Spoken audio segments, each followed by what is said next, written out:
Así es que los astronautas admiran nuestro planeta desde el espacio. La Tierra, nuestra casa, que alberga la vida, el suelo, el agua y el aire. En los pasados 40 años han ocurrido cambios en las temperaturas de la atmósfera y de los océanos. Estas temperaturas están aumentando de forma acelerada y no es por causas naturales. Nuestras actividades están lastimando la misma vida en la Tierra. El aumento en temperaturas globales está a la vez causando un aumento preocupante en el nivel del mar y por ende un aumento en la erosión que se come nuestras hermosas costas. Se nos va la vida a nosotros los seres humanos, no al planeta. Ya estamos comprometidos por siglos y siglos. No hay vuelta atrás. De que algo está pasando en el planeta, algo está pasando, el clima está cambiando. Estamos en un punto que ya no es suficiente educar ni alertar. Ahora hay que asustar, hay que decirle a la gente, mire, llegamos a un punto donde la alarma ya sonó. En Puerto Rico se sienten las manifestaciones del cambio climático hace muchos años, sin duda. Pero para el cambio climático no hay vacuna.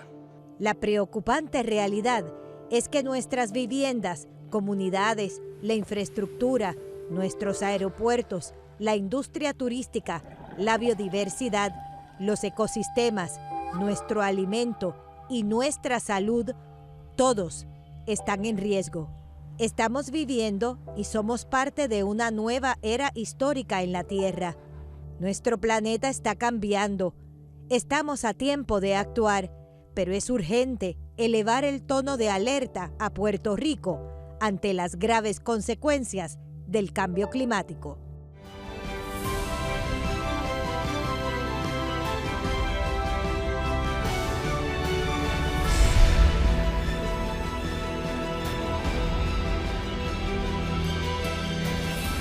Los cambios en el clima son procesos naturales del planeta Tierra que se dan en la escala de miles de años. Sin embargo, el cambio más marcado en el clima comenzó en la década del 1980. Desde entonces han ocurrido unos cambios rápidos en los patrones de temperaturas, lluvias y eventos atmosféricos que no tienen precedente histórico. El corazón del problema no es natural, sino que viene de la producción de la energía, pues en todo momento hacemos uso dinámico del combustible fósil, como conducir un vehículo o hacer uso de electricidad que se genera en las plantas generatrices del mundo. Conozcamos la relación del cambio climático, el ser humano y el futuro de Puerto Rico.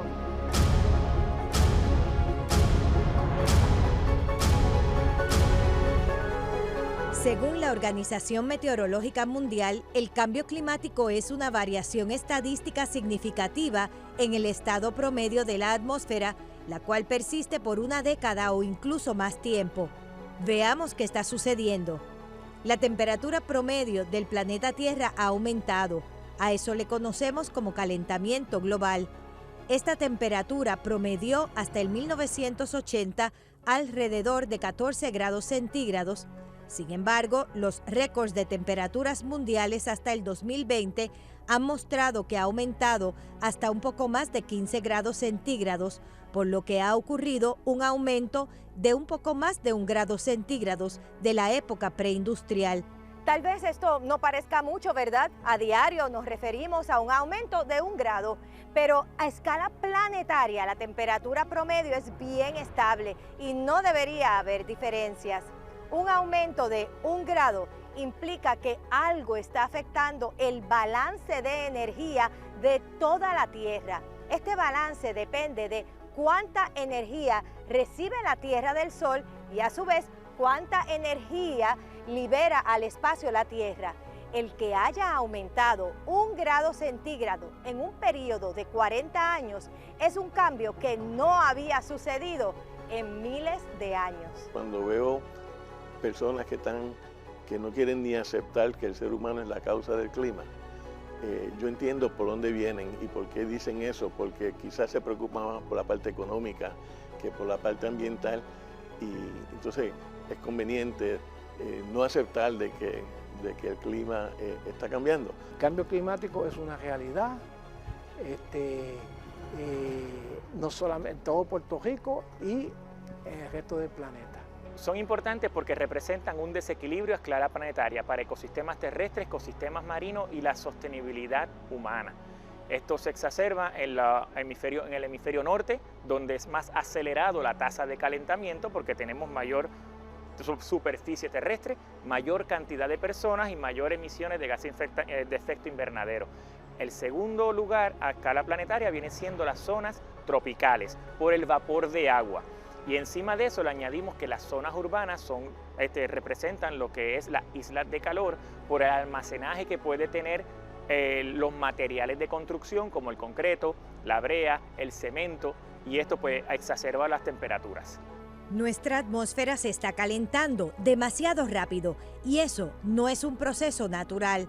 La única respuesta para este calentamiento de 1 grado centígrado, en la que coinciden la mayoría de los científicos, es el aumento en el volumen de los gases de invernadero en nuestro aire, que son los que están calentando la atmósfera y ocasionan ese desbalance de energía.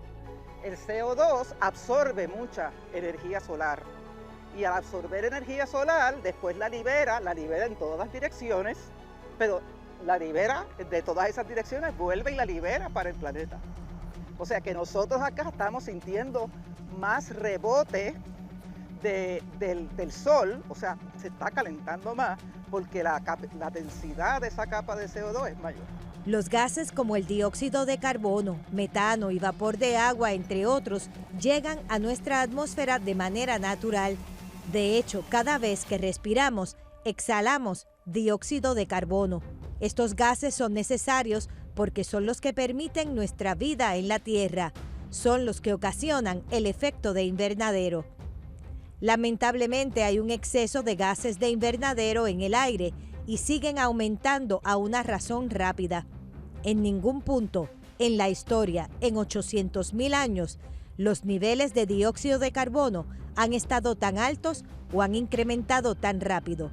¿Cómo es posible que haya aumentado así? La quema de combustible fósil es la forma directa que el dióxido de carbono llega al aire.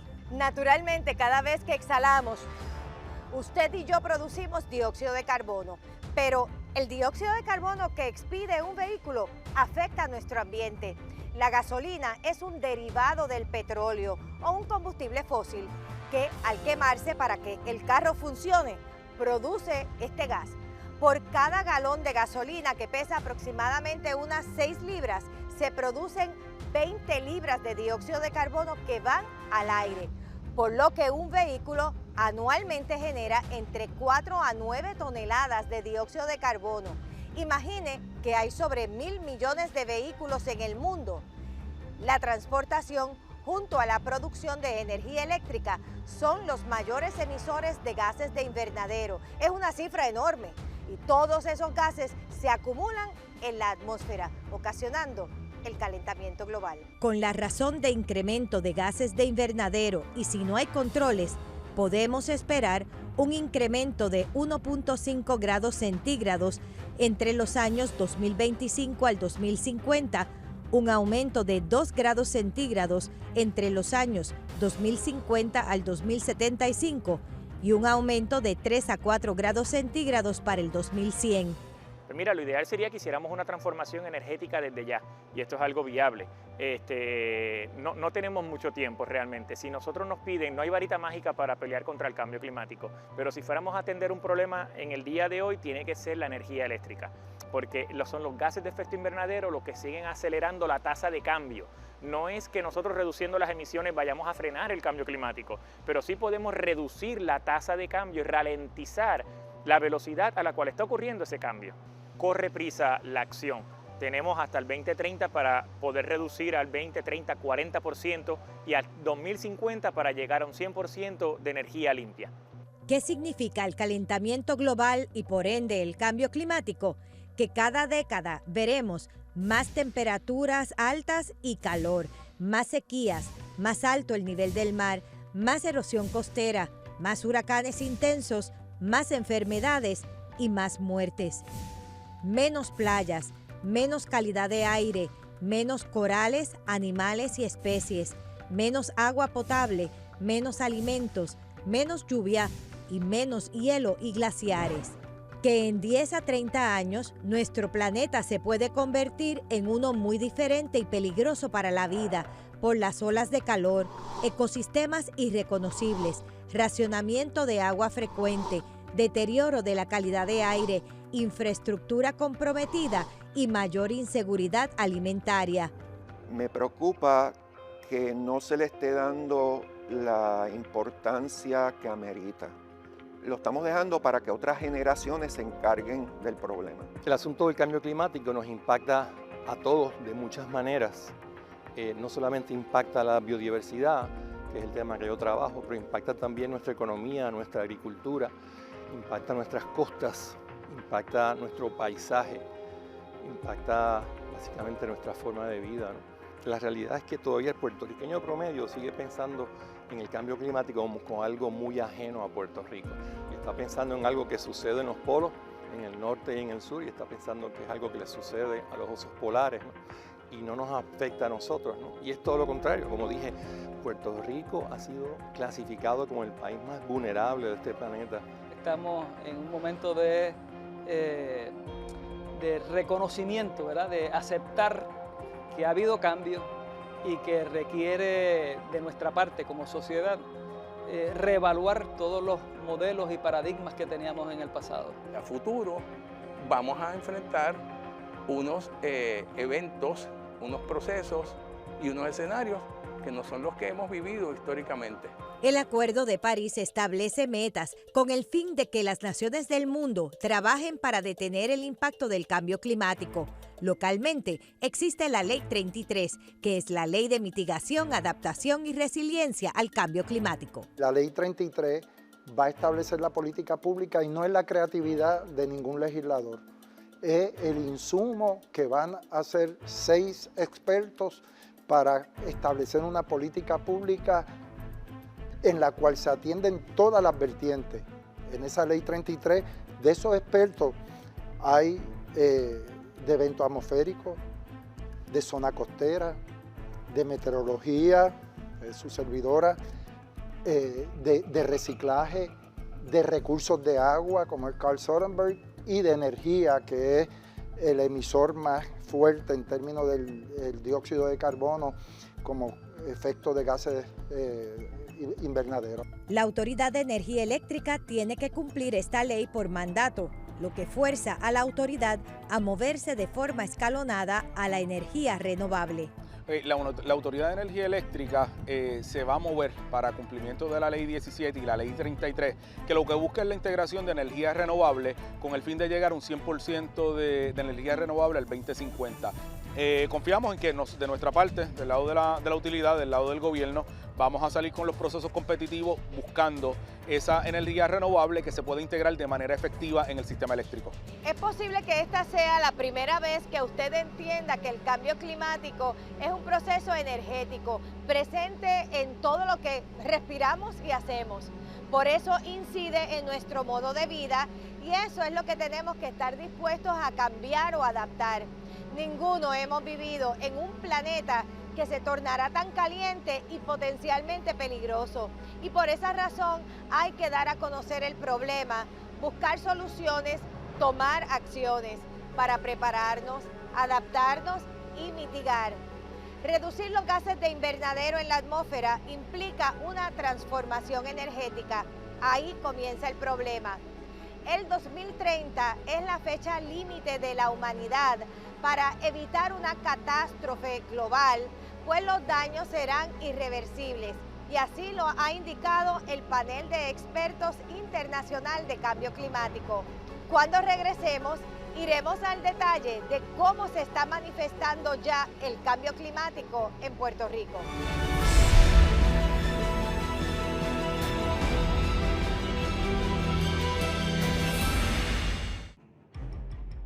El calentamiento global se está manifestando en Puerto Rico, al igual que en el resto del mundo. Los científicos así lo han establecido. Lo que ha tomado más tiempo probar es si las actividades diarias de los seres humanos eran la razón detrás de los cambios en el clima. Pero hasta NASA ya lo ha demostrado.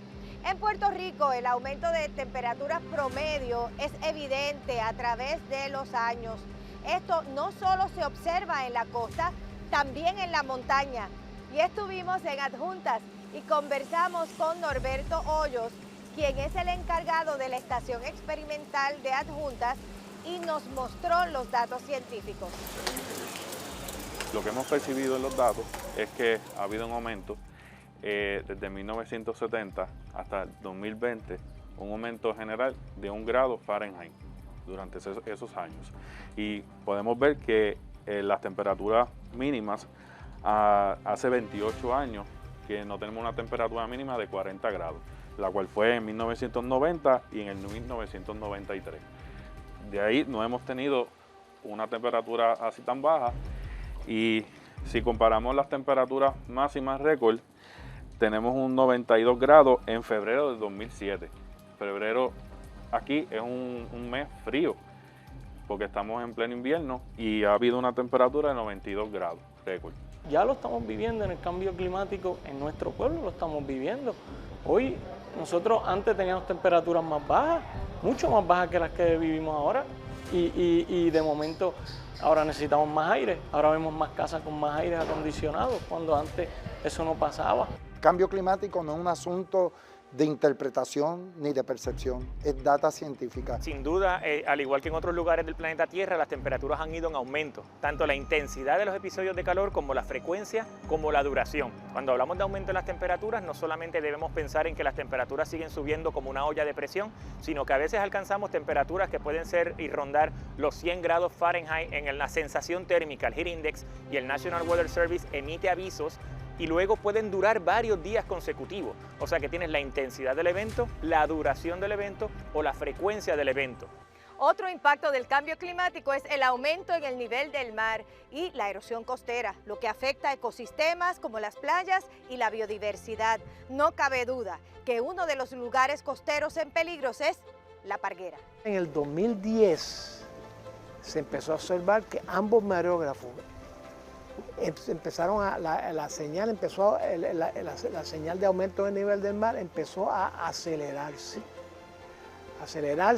en donde de aproximadamente 2 milímetros por año llegó a estar cerca de 8 o 9 milímetros por año. Entre el 2003 y el 2005, con el blanqueamiento de las enfermedades, La Parguera perdió el 53% de la cobertura viva de tejido de coral. La zona este de Puerto Rico perdió el 60%. Las Islas Vírgenes perdieron el 60% de tejido vivo de corales. O sea que en un periodo de 3 o 4 años nosotros perdimos colonias aquí que tenían 3.000, 4.000 años de edad.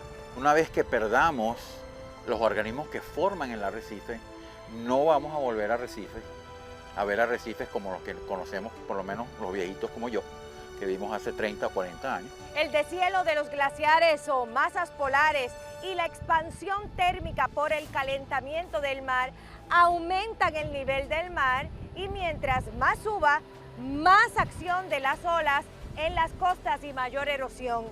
De unas 1.225 playas en nuestra isla, alrededor de un 70% tienen erosión severa o moderada. Uno de los segmentos costeros de mayor impacto es Loíza, donde el embate del mar es significativo. El calentamiento global que ha afectado a nivel no de Loíza, sino de todo Puerto Rico, Arecibo, Macao, Villa Cristiana, afectando las vías, las carreteras, las residencias. El mar se te va a meter por cualquier lado, o también se te mete por debajo de la cuña de agua salobre, y entonces hace que en los terrenos bajos el nivel se formen charcos que son permanentes. De Puerto Rico, 61% de su población vive en los 44 municipios costeros. Todos los sistemas de generación de energía termoeléctrica, los de gas, los de carbón y los de crudo pesado, se encuentran también a menos de 1 kilómetro de distancia de la línea de costa. Todos son vulnerables al aumento del nivel del mar. No es solamente que el mar le va a robar tierra a los continentes y a las islas, sino que va a afectar, por ejemplo, la cantidad de agua disponible para todo, para la agricultura, para beber, para procesos industriales, y todo eso atenta contra la sociedad mundial. ¿Tú sabes cuántos aeropuertos en Puerto Rico sobreviven 80 años? Solamente el de Aguadilla. Todos los otros, inclusive el de San Juan, se va bajo agua. Y entonces la pregunta que yo tengo como puertorriqueño, que me la llevo haciendo más de una década, oye, si eso va a pasar, ¿dónde están los planes? Si este es el panorama en nuestras comunidades costeras, imagine la infraestructura eléctrica ubicada en las costas o la de los aeropuertos, como el Aeropuerto Internacional Luis Muñoz Marín. El estimado de aumento de nivel del mar, según modelos en escenarios extremos, es que para el 2030 haya un aumento de casi 1 pie sobre el nivel del mar, de un poco más de 2 pies para el 2050 y entre 8 a 12 pies para el año 2100. Imagine por un instante lo que significarán estas cantidades cuando el agua de forma permanente tape drenajes y las pistas, suba el nivel freático y ocurran inundaciones que vienen desde debajo de la tierra y se limiten con frecuencia los servicios de nuestros aeropuertos costeros. En caso de que aumente el nivel del mar tal como se espera en algunos de los escenarios, ¿cómo va a ser la secuencia de eventos? Bueno, ahora mismo, ¿verdad? Depende del modelo que uno mire, depende de la proyección. Nosotros, dependiendo ya con 4 pies, pues definitivamente hay partes de estos canales que se van a ver inundados y hay que estar desarrollando medidas para o adaptarnos a eso o mitigar esos riesgos. La Agencia Federal de Aviación posiblemente tenga que tomar alguna carta en el asunto para decidir estas pistas se utilizan, estas pistas no se utilizan, o cómo es la conversación entre Aerostar y la Agencia Federal de Aviación. El FAA está 100% en apoyo tanto de nosotros como de otros aeropuertos y tienen fondos disponibles para prepararnos para trabajar con el aumento en el nivel del mar y cualquier otra emergencia ambiental que surja como efecto del cambio climático. ¿Qué medidas de mitigación específicas van a tomar por lo menos en los próximos 5 años? Bueno, pues eso es lo que va a desarrollar el plan. El plan de sustentabilidad y resiliencia nos va a decir si vamos a trabajar con bombas, con diques, ¿verdad? Va a tomar en consideración los distintos modelos y distintos escenarios. Todo esto es un tema de costo-beneficio. Así que hay que ver, nosotros nos vamos a enfocar en lo más crítico y en lo más inmediato. No podemos de una diseñar para el 2100. Hay que ir diseñando escalonadamente y desarrollando estrategias para adaptarnos a ese cambio que viene y para mitigar ya una vez la adaptación no sea una opción viable.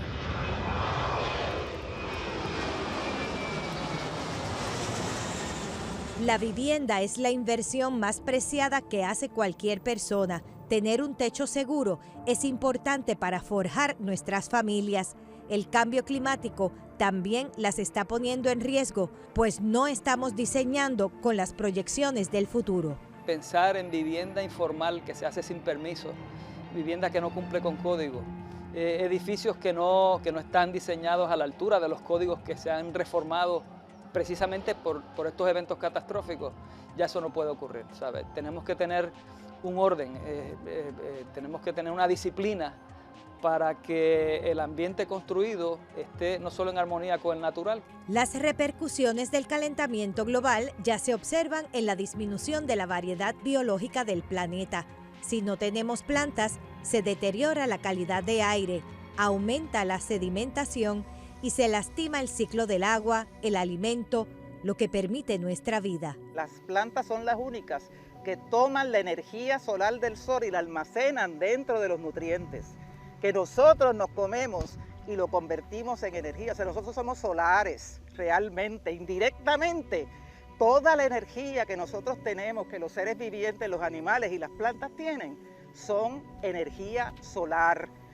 Así que nosotros necesitamos mucho más árboles, mucho más plantas, mucho más sembrar y alimento de estas plantas que puedan absorber el CO2 del aire y fijarlo en moléculas de celulosa, de almidón y sacar ese CO2 del ambiente. Hemos perdido 3 especies de coquíes en Puerto Rico y podríamos seguir perdiendo otras especies en un futuro cercano. Nuestros corales están muy amenazados. Los arrecifes de coral son organismos que tienen siglos y que toman mucho tiempo en crecer hasta el nivel de formación que conocemos ahora. Y están en una grave situación en estos momentos. Es un poco triste ver cómo ha estado cambiando todo el ambiente, todo el ecosistema marino en especial. Y a mí en lo particular, lo que es el buceo, el mar. La tierra es producto de la vida y la vida ahora mismo está creando un cambio rápido. Y algunas personas piensan, se nos va a acabar el guiso, como quien dice. Pero yo no estoy tan seguro, porque eso ha ocurrido a través de millones de años. Lo que va a pasar es que vamos a tener nuevas combinaciones de vida. Los patrones de humedad en el ambiente están cambiando. Eso quiere decir que los hongos, que pueden ser fitopatógenos o no, van a cambiar, y tú tienes hongos que se convierten en plagas en áreas donde normalmente no los encontrabas, y en otros sitios te vas a encontrar que la tasa de propagación de insectos aumenta, y entonces se manifiesta en un desbalance en esas dinámicas de producción agrícola en la montaña, y lo estamos viendo en el caso del café. En los pasados años, Puerto Rico ha tenido una recesión económica, ha sufrido cambios sociales, políticos y ha recibido un impacto en la salud física y mental. Eventos extremos como los huracanes intensos han exacerbado los problemas socioeconómicos en la vivienda, el agua y la salud. ¿Qué podemos hacer para adaptarnos a estos cambios? Le digo al volver de la pausa.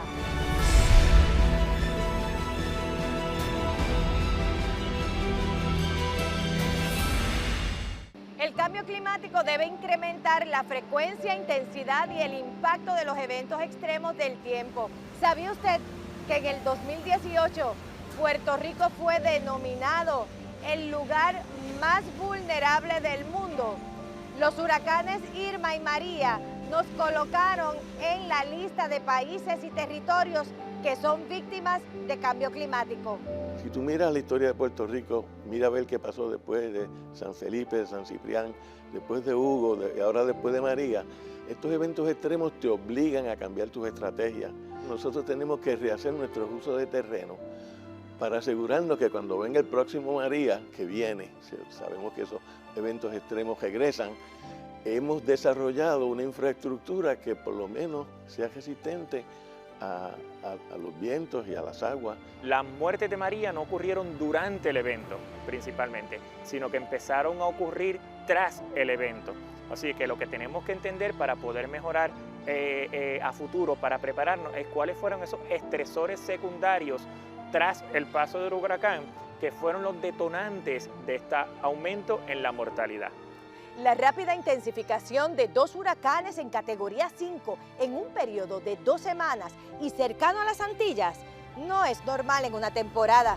La realidad es que los huracanes categoría 4 y 5 están aumentando en frecuencia. El abrumador poder del huracán María arropó el pueblo de Adjuntas, y nuestras comunidades de las montañas están hoy muy vulnerables y a la merced de estos eventos extremos en el futuro. La zona de la montaña, aquí en Adjuntas, la cordillera fue el último 30% que se reenergizó después de María. Aquí es donde el gobierno llega último. Entonces, si uno piensa en preparación, ¿cómo nos preparamos para la próxima temporada? Oye, ¿cómo construimos resiliencia?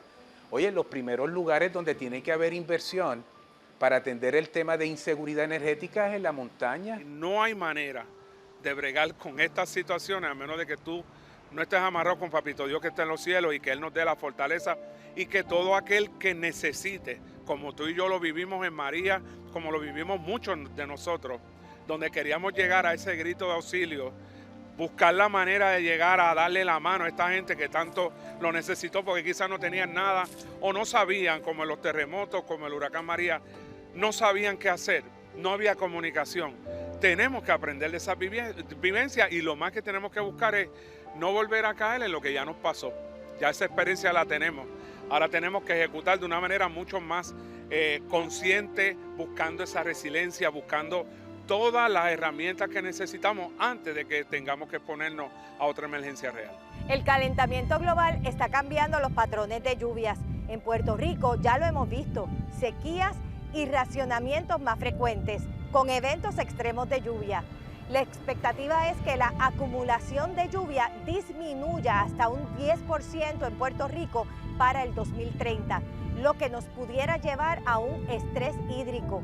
El recurso más importante para la vida es el agua y ya nos hace falta.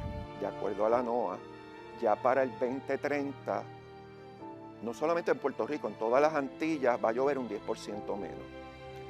Esas son bien malas noticias, porque ustedes dirán, bueno, un 10% no es mucho, pero considerando la cantidad de agua dulce por persona que tiene Puerto Rico, de acuerdo a las Naciones Unidas, si le quitamos un 10%, caemos en el estándar de estrés hídrico, que es la situación que ahora mismo sufre Haití.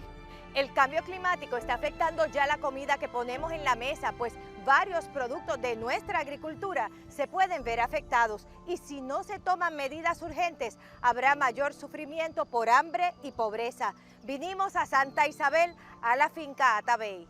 El cambio climático nos está afectando muchísimo en la agricultura por los cambios que vemos en temperaturas, en patrones de viento, en patrones de lluvia.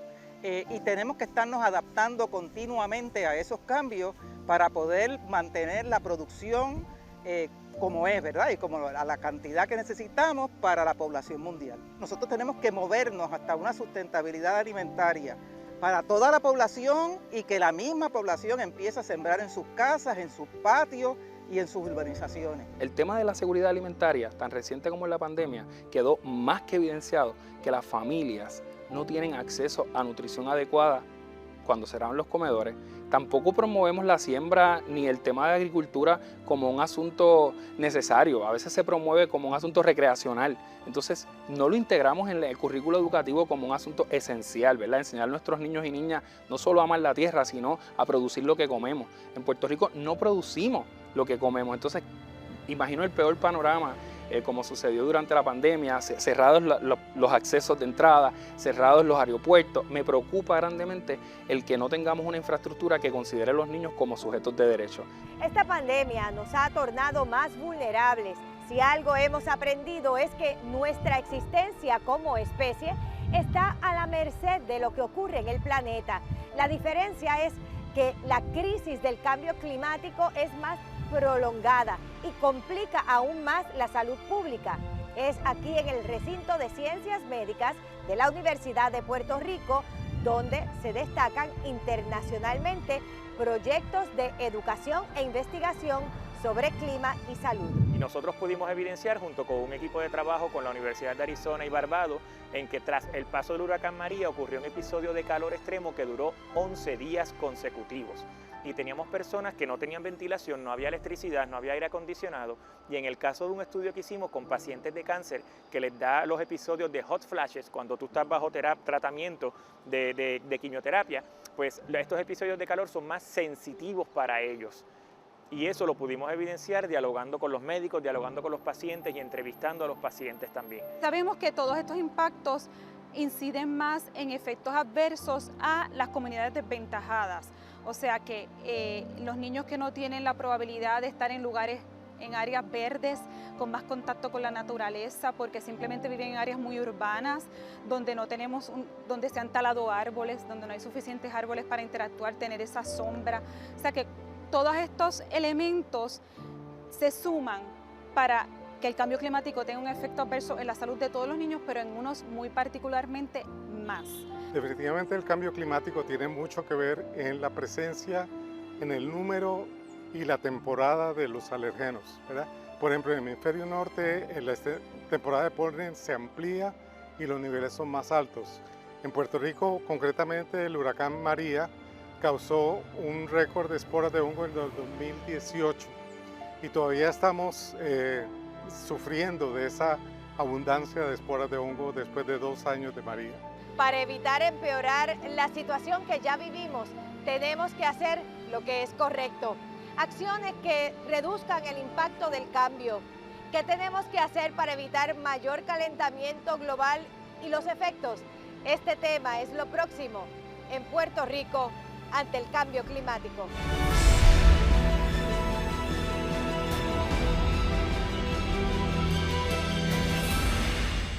Ha llegado el momento de hacer cambios radicales. Las decisiones y acciones que se requieren deben ser en todos los niveles de nuestra sociedad, pero hay que modificar la raíz del problema, la energía, por 2 razones. Para no contribuir con gases adicionales a la atmósfera, pero también si viene otro huracán, jamás perder vidas a consecuencia de la crisis que surgió ante la falta de energía y el efecto en los servicios de salud. No podemos repetir la historia. Cuando el río suena es porque agua trae. Y por primera vez en Puerto Rico creo que se están alineando los planetas, que diferentes sectores están solicitando la misma transformación social y política. Hay organizaciones sin fines de lucro haciendo un sinnúmero de estudios y presentando alternativas de energía renovable. Hay un sinnúmero de fundaciones ayudando a las comunidades a estar conectados a paneles solares y acceso al agua. Nosotros a través del plan de adaptación a nivel gubernamental se está trabajando con diferentes agencias para poder delinear estrategias asociadas a la agenda climática en Puerto Rico. En ese renglón de energía renovable, el país ya tiene la madurez como para decidir, ¿verdad? Yo creo que se debe hacer.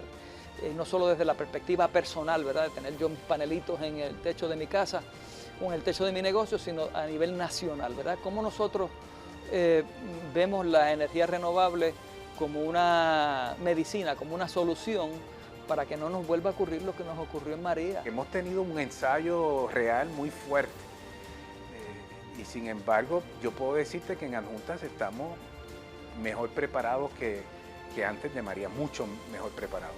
Ya Casa Pueblo no es el único oasis energético, ya personas que tienen necesidades médicas, por ejemplo, familias que tienen pacientes que requieren diálisis peritoneal, tienen un sistema de urgencia energética. Los cursos de acción de parte de las agencias, municipios y organizaciones deben ser cónsonos con la seguridad y calidad de vida. Debe haber una inversión financiera proactiva en mitigación y resiliencia. Yo creo que tenemos que hacer mucho más en la planificación financiera, en el manejo de riesgos y en la forma en que nosotros transferimos algunos de los riesgos, ¿verdad? Y para eso, para uno entender eso, uno tiene que tener un buen plan y un buen equipo de trabajo que te permita hacer eso. Y de nuevo, no es un proyecto a corto plazo, es un proyecto a muy largo plazo. Considerando la enorme entrada de fondos de reconstrucción a Puerto Rico, debemos tener proyectos y estrategias que provean soluciones a los problemas que ya hemos vivido y los que podemos enfrentar en el futuro según las proyecciones, basados en justicia social. Hay muchas organizaciones de base comunitaria y sin fines de lucro que las apoyan. En el UPR Resiliency Law Center, nosotros estamos precisamente para tratar de capacitar a esas organizaciones a poder insertarse en los procesos. Se capacitan para poder acceder a los fondos, pero también se hace una estrategia de abogacía que juntos podamos llevar una voz al gobierno para que las soluciones se creen. Necesitamos con urgencia reducir las fuentes de gases de invernadero y mitigar el impacto de los eventos extremos. Por eso, debemos movernos a energía renovable desde nuestras casas y negocios, cambiar los vehículos que usen energía renovable, cambiar equipos que le ahorren energía y que le ahorren en el consumo de agua, limitar la construcción de las costas, mantener limpio nuestros cuerpos de agua, cosechar la lluvia, fomentar la siembra y el restablecimiento de los corales, construir de acuerdo a códigos y en lugares seguros, reciclar, hacer composta, reducir el uso de plásticos, cuidar nuestras finanzas y sobre todo nuestra salud física y emocional. Lo que les espera a esos jóvenes no es nada bonito. Y yo decidí que no iba a irme a criticar a crear marchas, que yo lo iba a hacer y que mis nietos sepan que yo hasta el último momento de mi suspiro traté lo más posible de evitarle la catástrofe que puede haber si nosotros no hacemos algo pronto. Quisiera ser más utópico y dejarle un lugar mejor del que yo conseguí, pero sabemos que eso no va a ser posible. Así que por lo menos no dejarle un lugar peor del que yo recibí. Dios quiera que tomemos decisiones oportunas para enfrentar este tipo de asuntos de manera precautelar, a tiempo, y podamos dejarle a nuestros hijos y nietos un país vivible. ¿Y qué puede hacer la gente? Porque a veces se habla del cambio climático y las familias dicen, ¿pero con qué se come eso? Pues vamos a empezar a reciclar en nuestras casas, pues vamos a empezar a cuidar nuestro ambiente, pues vamos a empezar a usar menos carros para movernos de la casa. Hay acciones muy pequeñas que se pueden hacer a nivel familiar y a nivel comunitario que siguen construyendo esperanza para el país. Yo vivo la vida pensando en el bienestar de mis nietos, en mi caso particular personal, que son todavía muy pequeños, para que ellos puedan tener una vida adecuada. Nosotros, los que estamos vivos, los que estamos ahora, los actores sociales que podamos conformar, tenemos que tomar decisiones bien importantes. Yo le quiero decir a los adultos que tengan el planeta limpio para yo poder vivir mi vida. Hoy reciclemos la basura, que apaguemos todas las luces electrónicos que no estemos usando al momento. Tenemos que proteger este planeta porque también los niños del futuro van a vivir aquí y no pueden vivir en un planeta sin árboles que nos dan oxígeno. Este es el momento de cuidar a nuestro planeta, Puerto Rico, ante el cambio climático. Escuchemos sus voces. Ellos no solo son el futuro, sino el presente que tenemos que cuidar. Nuestros niños merecen un planeta próspero. Queremos que crezcan saludables y que vivan en un Puerto Rico seguro. Llegamos a la coyuntura decisiva para protegernos del impacto del cambio climático, a nuestra salud, a nuestro ambiente y al desarrollo económico. Quiero inspirarlo para que pueda tomar una mirada a su estilo de vida, dónde puede hacer ajustes y dónde tomar acción. Deseo que converse de estos temas con su familia, en el trabajo, en el salón de clases. Por eso, en el espíritu de solidaridad y respetando la dignidad, no hay tiempo que perder. Todos somos actores sociales que tenemos que trabajar en un interés común, proteger la vida de este maravilloso planeta. Este es el momento para que Puerto Rico haga frente al cambio climático. Soy su meteoróloga, Ada Monzón.